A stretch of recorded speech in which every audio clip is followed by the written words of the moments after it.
நீங்க எப்பயாவது ஒரு வேலை செய்யும்போது அதுல ரொம்ப முழுகி என்ஜாய் பண்ணி செஞ்சிருக்கீங்களா? அந்த வேலை செய்யும்போது உங்களுக்கு போர் அடிச்சிருக்காது, ஸ்ட்ரெஸ் இருந்திருக்காது. அந்த வேலை செய்யற அந்த ஆக்ஷன் ரொம்ப எஃபர்ட்லெஸ்ஸா ஃபீல் ஆகும். இது மேஜிக் ஃபீலிங் எல்லாம் கிடையாது. இது பேர் தான் இந்த ஃப்ளோ ஸ்டேட். அதுதான் ஹியூமன் பிரெயினோட மோஸ்ட் பவர்ஃபுல் ஸ்டேட். ஆனா இது ஏன் நம்மளுக்கு அடிக்கடி வர மாட்டேங்குது? இது எப்படி நம்ம அடிக்கடி வர வைக்கிறது?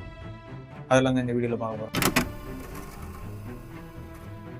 இதை டிஸ்கவர் பண்ண ஒரு பேர் தான் மீலே சிஎஸ் ஜென்ட் மிலை. இவர் ஒரு இம்பார்ட்டன்ட் கொஸ்டினோட ஆரம்பிக்கிறார். மக்கள் உண்மையாலே எப்ப சந்தோஷமா இருக்காங்க? அவர் நினைச்சாரு எல்லாம் ரிலாக்ஸ் பண்ணும்போது தான் சந்தோஷமா இருக்காங்க. நான் ரிசர்ச்ல தெரிஞ்சது ரொம்ப ஷாக்கிங்கான உண்மை. இந்த ரிசர்ச்ல தெரிஞ்சது என்னன்னா, மக்கள் ரிலாக்ஸ் பண்ணும்போது சந்தோஷமாவே இல்லையா. அவங்க எப்ப ஒரு வேலை ரொம்ப ஃபோக்கஸ் பண்ணி செய்யறாங்களோ அப்பதான் அவங்க சந்தோஷமா இருக்காங்களா. எஸ்பெஷலி அந்த வேலை எப்ப அவங்க லிமிட்டை ரொம்ப புஷ் பண்ணதோ, ரொம்ப சேலஞ்ச் பண்ணதோ அப்பதானா. எக்ஸாம்பிள் பாத்தீங்கன்னா, ஒரு மலை ஏறுறவரு மலை ஏறுற மாதிரி, இல்லைன்னா ஒரு டாக்டர் சர்ஜரி பண்ற மாதிரி, இவங்க எல்லாருமே இந்த ஃப்ளோ ஸ்டேட் தான் டிஸ்கிரைப் பண்றாங்க. சோ அன்ஃபில்டர்ட் ட்ரூத் இஸ், மக்கள் சும்மா இருக்கும்போது சந்தோஷமா இல்லையா. அவங்க எப்ப ஒரு வேலையில முழுகி பண்றாங்களோ அப்பதான் சந்தோஷமா இருக்காங்க. ஃப்ளோ ஸ்டேட் தான் உங்களுக்கு சந்தோஷத்தையும் கொடுக்கும், அந்த வேலையில பிக் பெர்ஃபார்மன்ஸையும் கொடுக்கும். ஸோ இது எப்படி, இந்த ஃப்ளோ ஸ்டேட் எப்படி நம்ம இஷ்டத்துக்கு வர வைக்கிறது, இதை ட்ரிகர் பண்றது எப்படின்னு சென்ஸ் ஜிலாக் மிலாய் அவர் பேர் வாயில வரலங்க, அவர் சொல்றாரு. இதுக்கு ஒரு 3 கோல்டன் ரூல் இருக்கான். அதை ஒன்னொன்னா நம்ம பார்ப்போம். ஃபர்ஸ்ட் பாத்தீங்கன்னா எ கிளியர் கோல். ஃபர்ஸ்ட் உங்க பிரெயினுக்கு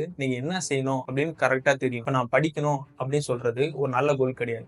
ஏன்னா உங்க பிரெயினுக்கு நான் என்ன படிக்கணும், எவ்வளவு நேரத்துக்கு படிக்கணும் அப்படின்னு தெரியாது. இது கன்ஃபியூஷனை கிரியேட் பண்ணும். கன்ஃபியூஷன் தான் ஃப்ளோவோட பெரிய எனிமி. ஸோ நீங்க ஸ்பெசிஃபிக்கா இருக்கணும். இந்த சாப்டர்ல இருக்க 5 பேஜை நெக்ஸ்ட் 30 நிமிஷத்துல படிக்கணும்.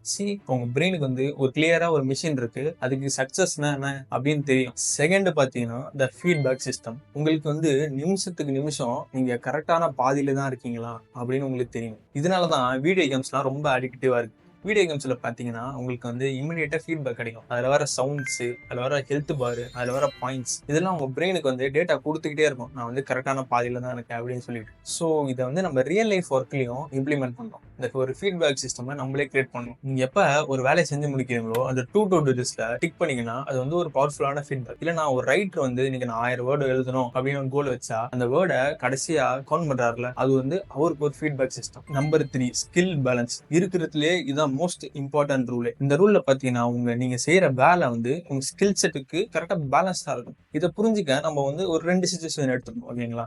ஃபர்ஸ்ட் சிச்சுவேஷன்ல பாத்தீங்கன்னா உங்க ஸ்கில் செட் நீங்க செய்யற வேலையோட அதிகமா இருக்கு. இப்போ உங்க ஸ்கில் செட் இங்க இருந்துச்சுன்னா, நீங்க செய்யற வேலை லெவலோட இங்க இருந்துச்சுன்னா உங்களுக்கு போர் அடிச்சிடும். எக்ஸாம்பிள் பாத்தீங்கன்னா, இப்போ சச்சின் டெண்டுல்கர் ஒரு சின்ன பசங்க கூட விளையாடுற மாதிரி, சச்சின் டெண்டுல்கரோட ஸ்கில் இங்க இருக்கும், சின்ன பசங்களோட ஸ்கில் இங்க இருக்கும். சோ ஆட்டோமேட்டிக்கா ஒரு போர் அடிச்சிடும். சிச்சுவேஷன் 2ல பாத்தீங்கன்னா உங்க ஸ்கில் செட்டோட ரொம்ப அதிகமா இருக்கு. இதுல பாத்தீங்கன்னா உங்களுக்கு நீங்க செய்யற வேலை கடுப்பாயிடும், ஸ்ட்ரெஸ் தான் வரும் உங்களுக்கு. ஏன்னா உங்க ஸ்கில் செட் இங்க இருக்கு. எக்ஸாம்பிள் பாத்தீங்கன்னா, நீங்க முதல் நாளே கிட்டார் எடுத்து ஒரு பாட்டு வாசிக்கிற மாதிரி முதல் நாளே உங்களால ஃபுல்லா வாசிக்க முடியாது. சோ இங்கதான் அந்த ரூலே வருது. சோ ஃப்ளோ பாத்தீங்கன்னா அந்த டாஸ்க் அந்த வேலை ரொம்ப கஷ்டமா இருக்கக்கூடாது, ரொம்ப ஈஸியா வரக்கூடாது. உங்க ஸ்கில் செட் இங்க இருக்குன்னா, அந்த வேலையோட கஷ்டம் இங்க இருக்குன்னா, கரெக்டா ஒரு குறுகிய பாதையில இருக்கணும். உங்களால அதை எட்டு தொடர முடிய அளவுக்கு இருக்கணும், ஆனா ஈஸியா தொட முடியாத அளவுல இருக்கும். உங்களுக்கு இது உங்களுக்கு ஒரு ஃபோக்கஸ்ட் ஸ்டேட்ல வச்சுக்கும்.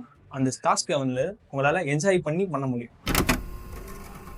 ஸோ இதோட ரியல் வேர்ல்டு எக்ஸாம்பிள் பாத்தீங்கன்னா ஏஆர் ரகுமான். அவர் நிறைய இன்டர்வியூல எல்லாமே சொல்லியிருப்பாரு, நான் நைட் டைம்ல தான் ஒர்க் பண்ணுவேன், ஏன்னா அதுதான் அவரோட ஃப்ளோ டைம். அவர் போய் ஸ்டூடியோல போய் உட்கார்ந்தவனே அவரோட மெயின் கோலே பாத்தீங்கன்னா இந்த பாட்டுல ஒரு ஸ்பெசிபிக் எமோஷனை கொண்டு வரது தான், ஸ்பெசிபிக் டியூனை கொண்டு வரது தான். ஸோ அதுதான் அவரோட கோல். அவரோட ஃபீட்பேக் சிஸ்டம் பாத்தீங்கன்னா, அவர் அந்த மியூசிக் போட்டோடனே அவருக்கு தெரிஞ்சிடும் இந்த பாட்டு நல்லா இருக்கா இல்லையா அப்படின்னு சொல்லிட்டு. அதுதான் அவரோட ஃபீட்பேக் சிஸ்டம். தேர்டு பாத்தீங்கன்னா ஸ்கில் பேலன்ஸ்.